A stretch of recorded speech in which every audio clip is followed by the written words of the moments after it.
কেমন আছেন সবাই? আজকে আমি আপনাদের আবার নিয়ে চলে এসেছি কর্ণাটকার হাম্পিতে।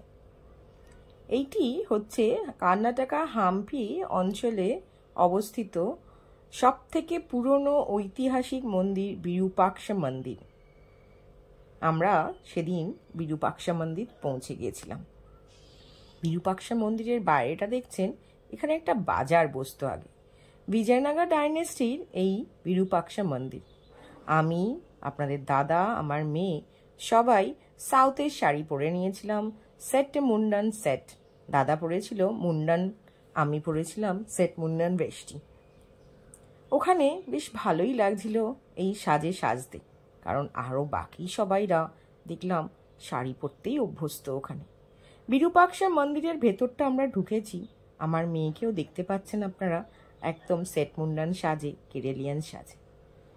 এই মন্দিরের প্রত্যেকটি দেয়াল এত অপূর্ব আর্কিটেকচার দেখে সত্যি অবাক লাগলো যে আজ থেকে 1500 বছর আগে এরকম সুন্দরভাবে আর্কিটেকচারের কাজ করতে পারত। বলা হয় যে এই যে প্রত্যেকটি পিলার দেখছেন, প্রত্যেকটি পিলার থেকে নাকি সঙ্গীত বেরোয়। এই যে হাতিটা, একে মহালক্ষ্মী রূপে পুজো করা হয়। কথিত আছে এই হাতি যার মাথায় এই সুঁটটি ছোঁয়াবে তার ভাগ্য নাকি ফিরে যায়। দেখুন কি অপূর্ব এই আর্কিটেকচার। বাঁদরগুলো দেখছেন কেমন ছুটছে, কি সুন্দর লাগছে না? কর্ণাটকার হাম্পি হসপেট স্টেশন থেকে 15 কিলোমিটার দূরে।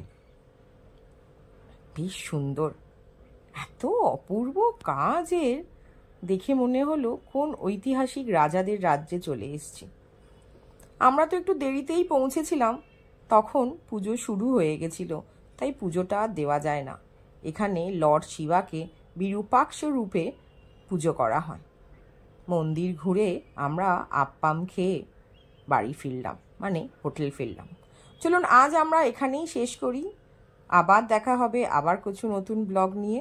তবে একটা কথা বলি, আপনারা যারা সাউথে যাবেন অবশ্যই এই হাম্পি গ্রামে একটা আপ্পাম খাবেন। ওখানে এই গ্রামটা হোমস্টেও আছে। আমরা শেষে বেশ কিছু ছবি তুললাম ওখানে। মন্দিরটা এত সুন্দর। চলুন আজ এখানেই আমি আসি তাহলে।